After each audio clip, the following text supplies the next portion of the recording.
Hey, everyone. At the store's start, Eunseong turns and runs. He chases after and loudly flings open a door at a corner. On the way, he spots a woman whose body looks like a discarded sofa, and he can only chase after her helplessly. At a street corner, Eunseong loudly inquires about the truth concerning the book, finally causing the woman to halt in her tracks and turn to look at the woman sprawled out on the ground.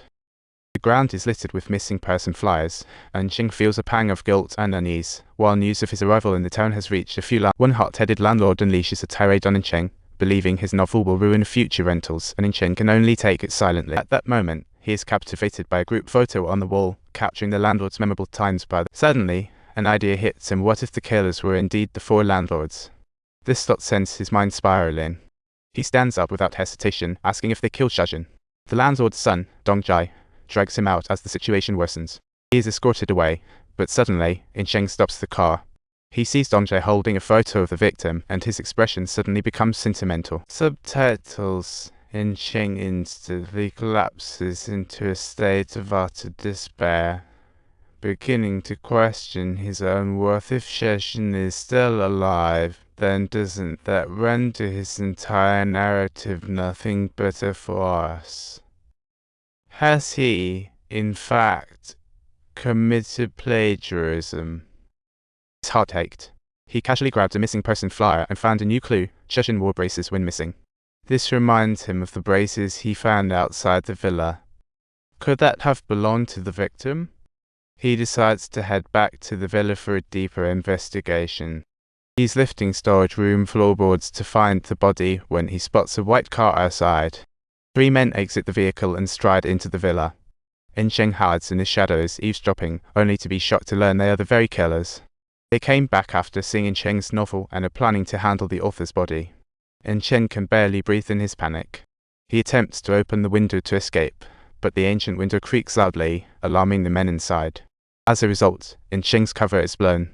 He quickly locks the door and swiftly escapes through the window to the roof. However, unexpectedly, one of the men follows him out and quickly catches Eunseong by the ankle. In panic, Eunseong kicks wildly, sending both tumbling off the roof. The man's right leg deforms instantly and he screams. Fortunately, Eunseong is relatively unharmed. He springs up and bolts toward the road, waving frantically at the passing. Turns out Dong-jae is one of the killers. Eunseong ends up bound and taken back, with Dong-jae keeping watch while the others hastily deal with the victims. However, when they smash the floor according to their memory, they are horrified to find the body missing, leaving everyone in a state of panic. As they gather to plan, they overhear voices outside. It's Eunseong's husband Jiksun. Worried about not being able to reach Eunseong, he arrives at the scene. Just as Eunseong cries out for help, someone clamps a hand over his mouth. Though Eunseong's cries draw Jiksun's attention, he happens to see a chilling scene through a window. He quickly draws his phone to call the cops, but as he raises his head, he comes face to face with Dong-jae swinging a shovel. With several hard blows, Jiksun collapses. Dong-jae drags him back to the basement, but the others are not having it. They are all doctors or teachers, here only to dispose of the body for a peaceful life, but Dong-jae completely wrecks their plans. Disagreement ensues as the doctor berates Dong-jae for his lack of foresight, which only angers Dong-jae further. Unable to hold back, Dong-jae retorts that he only stayed in town to protect the secret. Ultimately, Dong-jae loses control and tussles with the doctor, who accidentally slams his head into the floor, dying on the spot. This scene terrifies the other 2, who believe Dong-jae has completely lost it and rush to flee.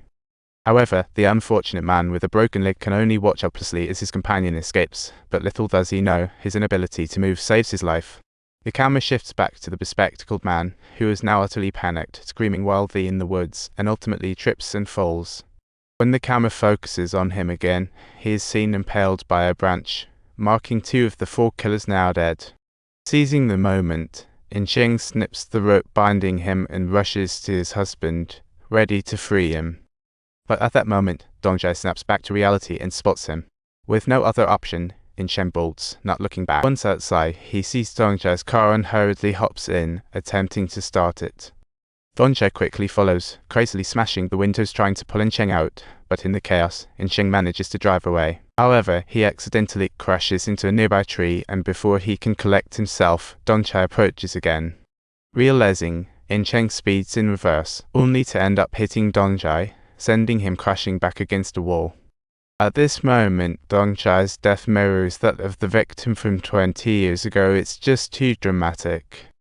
Time's up. Just then, the landlord arrives by motorbike, sees his son hanging on the wall and rushes to wake him, ignoring blame. Subtitles. Unfortunately, Dongchai shows no signs of life. Eunseong, hearing the noise behind, regains consciousness and prepares to save his husband. He turns around only to see the landlord aiming a gun at him, realizing he's about to be caught red-handed. In an instant, Eunseong wakes up, bound in a small boat with a car tire hanging from the rope. The landlord, expressionless, rows the boat as Eunseong apologizes profusely, recounting the events surrounding Dongchai, hoping to appeal. To his surprise, the landlord shows no shock and instead chastises Eunseong for meddling, exposing their long-forgotten past. It turns out, as an ex-cop had lived there. That night, he saw his son and friends flee in panic. At first, he paid it no mind, but when he discovered blood on the floor, he realized the gravity of the situation and opened the panel. Don't forget to give us a thumbs up and subscribe. Our videos are only going to get more entertaining.